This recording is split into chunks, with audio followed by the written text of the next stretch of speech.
नमस्कार दोस्तों, मैं हूं आपका फाइनेंशियल दोस्तों आज के अपने इस वीडियो में हम बात करेंगे केवाईसी के प्रोसेस में हुए नए चेंजेस के बारे में।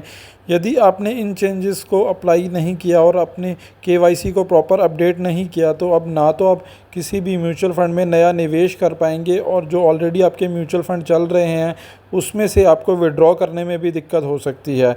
आज के अपने इस वीडियो में हम इसी विषय में बात करेंगे। तो दोस्तों आज का अपना वीडियो शुरू करते हैं। केवाईसी में हुए मेजर चेंजेस के अंदर अगर यदि आपने इसे पूरी तरीके से फॉलो नहीं किया तो अब ना तो आप अपना नया निवेश कर पाएंगे और ना ही आपके जो पुराने निवेश किए गए म्यूचुअल फंड हैं उसके अंदर किसी भी प्रकार के ट्रांजैक्शन कर पाएंगे। अगर आपने यह चेंजेस अभी तक कंप्लीट नहीं किए हैं तो प्लीज़ इसे जल्द से जल्द करें ताकि आपको इन फ्यूचर दिक्कत ना हो। इसमें सबसे पहला अपडेट है आधार पैन लिंक। अगर आपका आधार और पैन अभी तक लिंक नहीं है तो अब म्यूचुअल फंड के अंदर कंपलसरी कर दिया गया है आपका आधार कार्ड पैन के साथ लिंक। अगर आपने यह अभी तक लिंक नहीं करा है तो आप किसी भी तरीके का नया निवेश नहीं कर पाएंगे और ऑलरेडी जो आपके निवेश किया हुआ अमाउंट है उसमें भी आपको विड्रॉ करने के अंदर दिक्कत हो सकती है, क्योंकि आपका जो म्यूचुअल फंड फोलियो है उन्हें फ्रीज़ किया जा सकता है। बात करें दूसरे पॉइंट की तो इसके अंदर आपको अपनी आइडेंटिटी और अपने एड्रेस को भी कंफर्म कराना होगा। इसको कराने के दो तरीके हैं। आप ऑनलाइन कराना चाहते हैं तो इसके अंदर आपको अपने आधार के थ्रू अपने एड्रेस को वेरीफाई कराना पड़ेगा जो कि ओटीपी के थ्रू होगा, बट यह तभी हो पाएगा जब आपका आधार कार्ड आपके मोबाइल से लिंक होगा। अदरवाइज़ आपको इस प्रोसेस को फिज़िकल देना होगा। और जो आप अपने एड्रेस प्रूफ में डॉक्यूमेंट दे सकते हैं उसमें आप पासपोर्ट दे सकते हैं, ड्राइविंग लाइसेंस दे सकते हैं, वोटर आईडी कार्ड दे सकते हैं।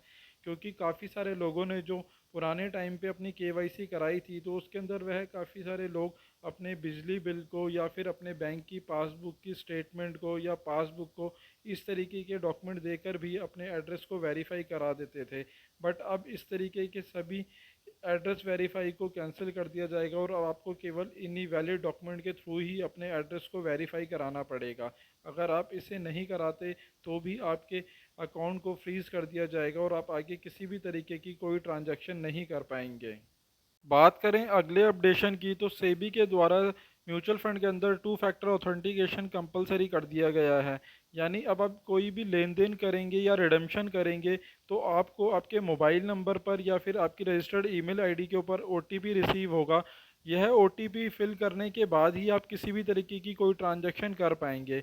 यदि आपने अपने फोलियो के अंदर अभी तक मोबाइल नंबर या ईमेल आईडी अपडेट नहीं करी है तो इस कार्य को जल्द से जल्द कर लें, क्योंकि आगे इन फ्यूचर में आपको ऑनलाइन ट्रांजैक्शन करने में बहुत ही दिक्कत आने वाली है।